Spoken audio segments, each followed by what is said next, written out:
Hello guys, welcome to my channel for future teacher. आज हमारा topic है continuous and comprehensive evaluation, मतलब कि CCE। इसको शॉर्ट फॉर्म में ज़्यादातर बोलते हैं और इसकी फुल फॉर्म है कंटिन्यूस एंड कॉम्प्रिहेंसिव इवैल्यूएशन। देखो भाई, कंटिन्यूस का मतलब होता क्या है कि मतलब एक तरीके से कि लगातार बच्चों के टेस्ट लेना ताकि उनको प्रॉपर तरीके से लर्निंग स्किल्स बढ़ जाए, क्रिटिकल थिंकिंग बढ़ जाए और उनको इवेल्यूट करने में आसानी हो। ठीक है, उनके मंथली बेसिस पे एक्टिविटी करवाई जाए या वीकली बेसिस पे टेस्ट FSSS वगैरह लिए जाएँ ताकि उनकी जो आगे ओवरऑल ग्रोथ है वो बहुत ज़्यादा इंक्रीज़ हो जाए। कॉम्प्रिहेंसिव का मतलब होता है कि उनकी मेंटल, इमोशनल, फिजिकली और मतलब उनकी प्रोग्रेस के अंदर बहुत ज़्यादा डेवलपमेंट हो।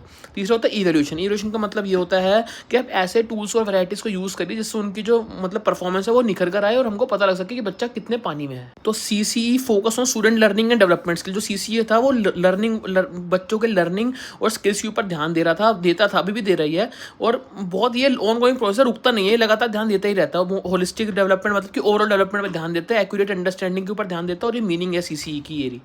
कंटिन्यूस की येरी की रेगुलर बेसिस पे टेस्ट वगैरह लिए जाएँ। कॉम्प्रिहेंसिव मतलब कि मेंटल, फिजिकल, इमोशनल एसेट पे ध्यान दिए जाएँ। इवैल्यूएशन मतलब कि इस प्रकार से कोई टूल्स वगैरह यूज़ करे जाएँ जैसे कि assignment, pen paper test, FSSS लिए जाएँ ताकि उनको इवैल्यूएट करने में आसानी हो।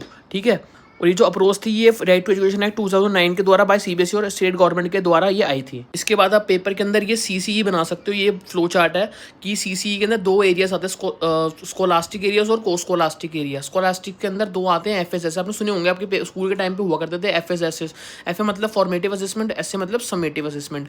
FA मतलब छोटे मोटे 20-30 नंबर के होते हैं पेपर, और FA मतलब 60-60 नंबर, 80 नंबर, 100 नंबर के भी हो जाते हैं।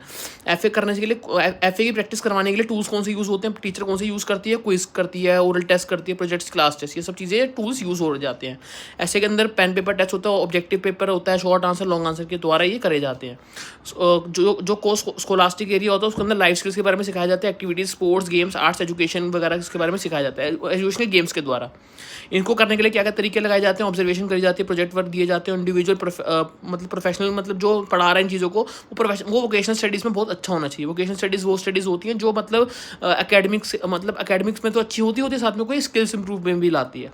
ग्रुप बेस्ड क्वेश्चन हो गए और ये डिस्कशन वगैरह हो गई, इन सब चीज़ों के ऊपर ध्यान दे रहा है कोस्कोलास्टिक, मतलब पढ़ाई से अलग होता है ये। इससे कुछ करेक्टरिस्टिक्स भी लिख सकते हो कि इसकी ओवरऑल पर्सनैलिटी बढ़ती है। इसमें FA ऐसे दोनों बहुत इन्वॉल्वमेंट होती है दोनों की। FA 40% होता है, ऐसे 60% की वेटेज होती है। कॉग्निटिव लर्निंग का मतलब होता है दिमाग, मेंटल एबिलिटी स्ट्रांग होती है। अंडरस्टूड होता है, स्टूडेंट एबिलिटी को अंडरस्टैंड करता है, सॉरी। एडवांटेजेस क्या होते हैं, इसके फायदे क्या होते हैं, बच्चों के ऊपर प्रेशर कम होता है पढ़ाई का, क्योंकि उन्होंने प्रॉपर तरीके से लर्न कर चुके होते हैं। इनकी पर्सनैलिटी ओवर हो जाती है, ओवरऑल पर्सनैलिटी ग्रोथ होती है।